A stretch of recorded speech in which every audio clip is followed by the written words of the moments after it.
Hey everybody, this is Modern Refugee. When my wife and I first got married, I put us together a general first aid kit for pretty much everything. It had a little bit of everything in it, but as I've gotten more into the first aid stuff and I've gotten more into preparedness throughout the years, I found it advantageous to basically split the kits up.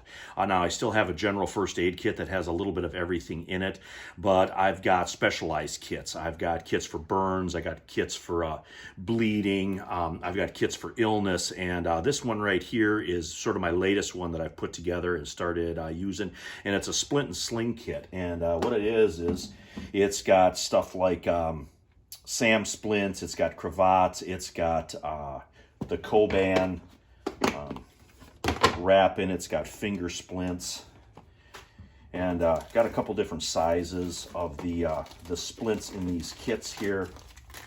I got a 36-inch, and then I got a couple 24-inch splints, and then I got a whole bunch of these triangle bandages or cravats.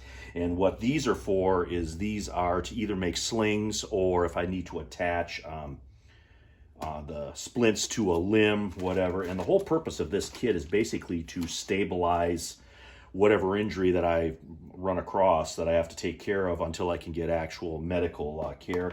I also have some of these neoprene sleeves in there that can be slid over these splints or slid over different injuries as well. And then I got a couple of finger splints in here in case there's a finger or something that gets jammed up or hurt. And that's basically what I have in this kit. And all the box is the box is just an old kitchen container that I had with a rubber O-ring.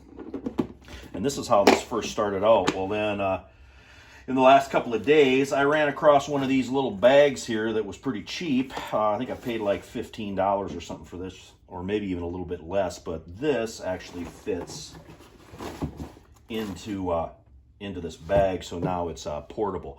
And but if you don't have a bag or anything like that, something like these old plastic kitchen dishes work really well. My burn kit started out in a container similar to this one, and then as time went on and I got it sort of even more fine-tuned, I actually moved that into a tackle box. And then of course, whenever you make a kit like this, you want to mark it in case you're sending somebody to go get the kit for you.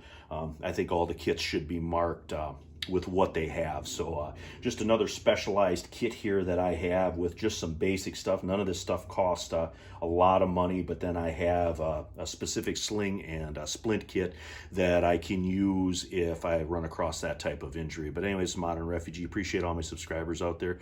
Hope you guys got a little information and a little entertainment out of this video, and you guys take care.